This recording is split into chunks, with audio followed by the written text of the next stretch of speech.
Hello friends, Radhe Radhe, जय श्री कृष्ण। कैसे हैं आप सब? उम्मीद रखती हूँ आप सब ठीक होंगे, स्वस्थ होंगे। तो जैसे कि आपको मैंने बताया था कि मैं माही के बर्थडे के सेलिब्रेशन फर्स्ट है, इसलिए मैं भगवानों का श्रृंगार करूँगी। तो अभी बस राधा प्यारी जी का श्रृंगार कंप्लीट ही हुआ है। अब कर रही हूँ मैं कान्हा जी का श्रृंगार। तो चलिए आइए पहले कान्हा जी का श्रृंगार करते हैं, और श्रृंगार करते करते मैं आप लोगों के साथ करूँगी खूब सारी बातें, खूब सारी चीज़ें बताऊंगी आप लोगों को कि मैं कहाँ से क्या चीज़ें लेती हूँ, क्योंकि मेरे पास क्वेश्चन आया था। तो मैं आप लोगों को बताऊंगी कि कहाँ से कौन सी चीज़ें मैं लेती हूँ और कैसे कैसे हम श्रृंगार कर रहे हैं। तो चलिए आइए देखते हैं कान्हा जी का श्रृंगार।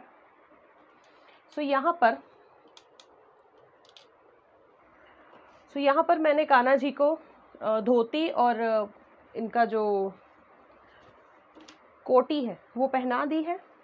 अब इस बार मैं राधा रानी की जो चुनरी है वो कान्हा जी के लिए यूज़ कर रही हूँ, क्योंकि मुझे पीछे से जो है इनके पीछे इस तरह का लुक क्रिएट करना है। तो राधा रानी को मैंने दूसरी चुनरी करवाई है, और कान्हा जी के इस पे मैं डबल पटका यूज़ करूँगी इस तरीके से, एक ये ला करके। तो सबसे पहले ये जो पीछे वाला है इसको हम यहाँ से ऐसे लगा देते हैं, तब फिर वो वाला पटका भी लगा देंगे।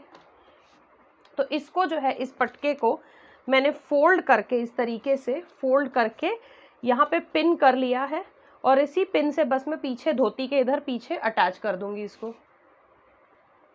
सो जी फ्रेंड्स, इसमें मुझे काफ़ी सारा टाइम लगा है करने में। आप देख के समझ पा रहे होंगे कि दो दुपट्टों को, मतलब एक तो पटका और एक राधा प्यारी जी का दुपट्टा, सबको यहीं पे मैंने जो है पिन किया है, और इस तरीके से कान्हा जी का यहाँ से ऐसे लहरने वाला ये चीज़ बनाई है। यहाँ पे दूसरा पटका इस तरीके से यूज़ किया है जो साइड में। तो अब मैं इनको इत्र लगा देती हूँ फाइनली, क्योंकि अब सारे दुपट्टे पटके सब पिन हो चुके हैं। तो इत्र लगा देते हैं अब।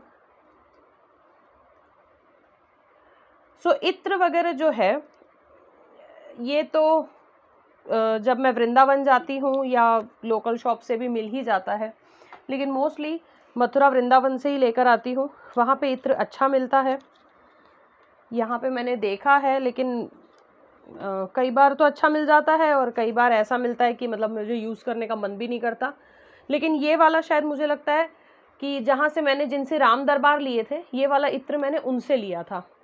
ये वाला इत्र तो बहुत अच्छा है। प्लस बहुत ज़्यादा इत्र मैं नहीं लगाना पसंद करती हूँ भगवान जी को, क्योंकि चीज़ें हो जाती हैं कुछ ऐसी कि इत्र भी बहुत ज़्यादा लगाइए तो कपड़े ख़राब होते हैं उनके। तो इसलिए इत्र वगैरह मैं बहुत ज़्यादा नहीं यूज़ करती हूँ, हल्का हल्का सा लगाती हूँ। सो अब पहनाते हैं इनकी ज्वेलरी। इनकी भी उसी तरह की सेम ज्वेलरी है, टेम्पल ज्वेलरी वाली जो है मैंने इनके लिए भी मंगवाई थी। तो बेसिकली अब जो नई ज्वेलरी आई है वो इनके लिए आई है, राधा प्यारी जी के लिए आई है, और हमारे जो 12 नंबर के लड्डू गोपाल हैं उनके लिए आई है।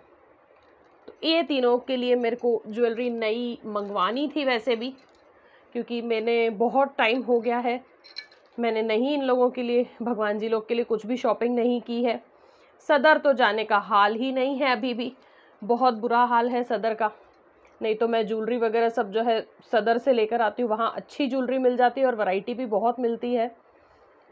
लोग अपनी शादी की शॉपिंग करते हैं दिल्ली सदर बाज़ार से। ये पहना दिया हमने लंबा वाला हार इनको, और ये पहना रही हूँ छोटा वाला हार।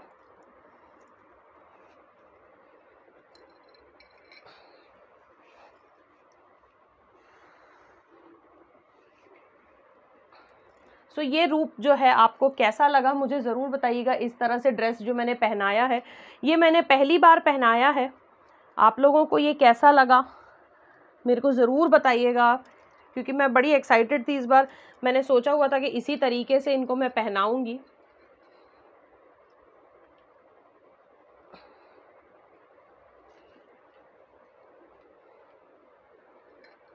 और मेरे कुछ कुछ प्यारे प्यारे सब्सक्राइबर्स हैं जो अपने जहाँ से वो लोग अपने ठाकुर जी के लिए ज्वेलरी लेते हैं, वो लोग मुझे बता रहे हैं कि यहाँ जाइए यहाँ जाइए। बस अब मैं थक चुकी हूँ घर में बैठ बैठ के। मैं भी लॉकडाउन के ख़त्म होने का वेट कर रही हूँ ताकि ये सब ख़त्म हो तो मैं सारी शॉप्स जाके एक्सप्लोर करूँ कि मेरे भगवान जी के लिए मुझे क्या क्या कहाँ कहाँ अच्छा अच्छा मिल सकता है। सो ये तो पहना दिए हमने दोनों के दोनों हार। अब पहनाते हैं कड़े।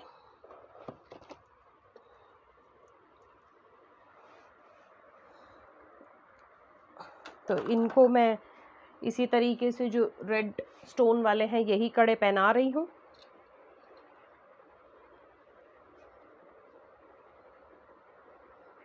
इस तरीके से एक जो है, मैं इधर ज़्यादा दिखता है ये हाथ में, ये मेरे ठाकुर जी को मैंने नज़रिया पहनाया हुआ है।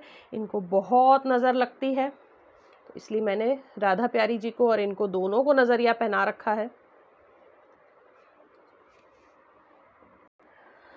ये पहना दिए कड़े। और एक ये मेरे पास क्रिस्टल्स की रेड माला है तो ये मैं एक पहना रही हूँ क्योंकि मुझे इस बार एक ऐसा वाला इफेक्ट क्रिएट करना है माला वाला।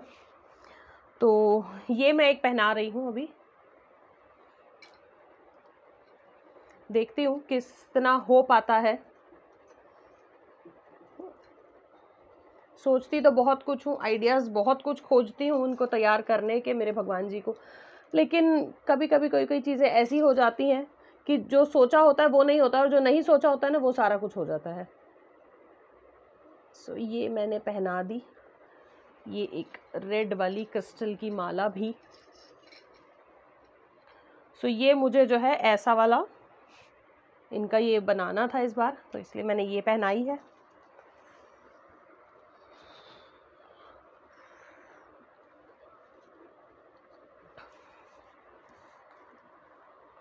अब क्या रहता है, अब रहते हैं इनके इयररिंग्स।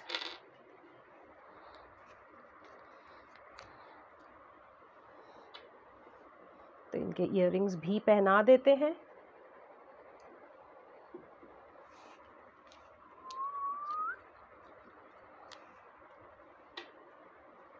साथ साथ में यहाँ पर माही को भी खिला रही हूँ, मेरे पास ही वो बैठी हुई है, लेकिन अब वो चुपचाप बैठ गई है। खा पी के पेट भर गया है इनका तो अब वो शांति से बैठ गई हैं।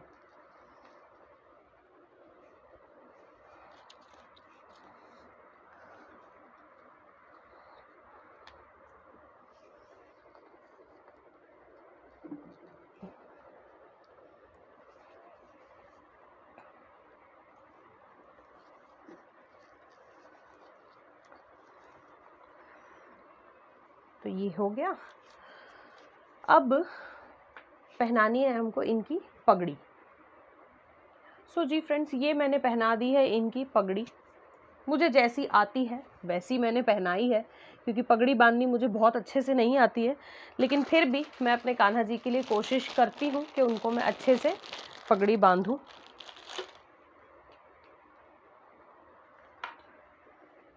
ये रहते हैं इनके केश, जो हो गई मुझसे गड़बड़। सबसे पहले मुझे केश लगाने चाहिए थे, फिर पगड़ी बांधनी चाहिए थी। सो लग गए केश, बंध गई पगड़ी। जैसे कि मैंने कहा जैसी मुझे आती है। मैं जानती हूँ कि पगड़ी में कहीं ना कहीं गड़बड़ होगी, सही नहीं बंधी होगी, लेकिन कोशिश करती हूँ कि बांध दूँ उनको। अब ये छोटा सा एक ब्रोच है मेरे पास जो मैं यहाँ पर इस तरीके से पगड़ी के बीच में यहाँ लगा दूंगी, या यहाँ साइड में लगा देती हूँ, बीच में ही लगा देती हूँ बल्कि इसको। तो इस तरीके से कलगी टाइप का ये है।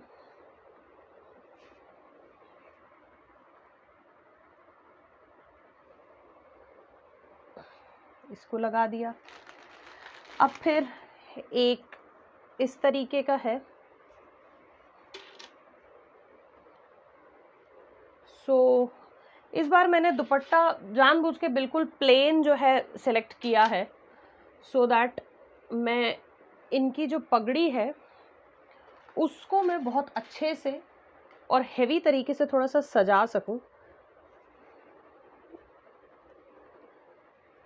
तो यहाँ पे थोड़े से पिन्स वगैरह लगा के मैं कोशिश कर रही हूँ थोड़ा सा लुक पगड़ी जैसा देने का, क्योंकि मुझे नहीं आता है जैसे कि मैंने आप लोगों को बताया।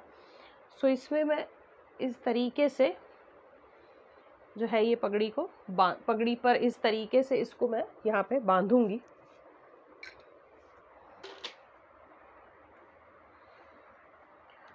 सो इस जो नेकलेस है जिसको मैं पगड़ी पे सजाऊंगी, उसके दोनों तरफ मैंने मौली बांध ली है, ताकि पिंस से तो इसको मैं रोकूंगी जो रोकूंगी, बट इसको मौली से पीछे टाइट कर देंगे तो ये अपनी जगह से हिलेगा नहीं और अच्छे से बंधा रहेगा, पगड़ी को भी संभाले रखेगा। तो इसलिए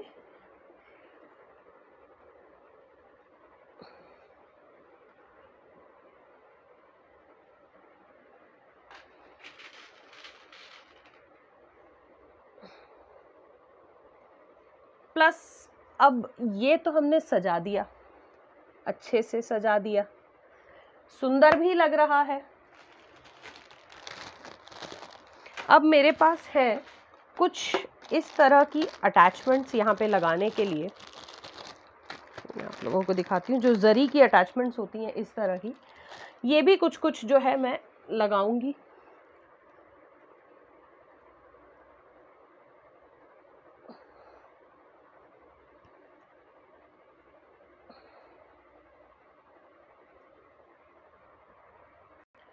सो जी फ्रेंड्स, ये पगड़ी तो पूरी तरह से मैंने जितनी हो सकती थी कर दी ठीक।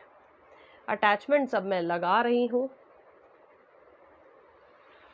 और साथ ही में जो ये हमने लगाया था यहाँ पर, इसको मैं पिंस के साथ थोड़ा सा सपोर्ट दे के रोक रही हूँ ताकि गिरे ना।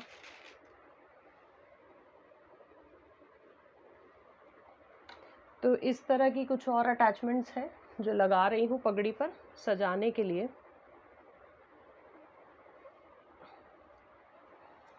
इस तरफ जो है पगड़ी का थोड़ा खाली है, तो यहाँ पे भी लगा देंगे कुछ।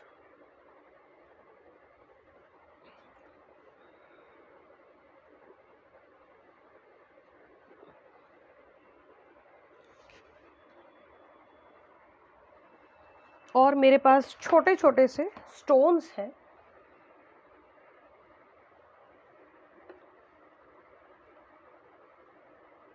ये तो यहाँ नहीं रुक रहे। मेरे पास एक छोटे छोटे से स्टोन्स हैं गोल्डन कलर में कुछ इस तरीके के, ये भी मैंने घर पर ही बनाए थे।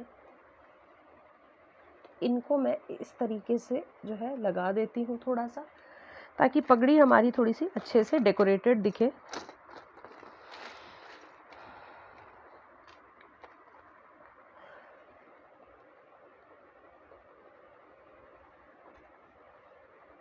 इस तरीके से मैंने यहाँ पे स्टोन्स कुछ लगा दिए, और इसी के साथ हमारे कान्हा जी का श्रृंगार जो है हो गया है कंप्लीट।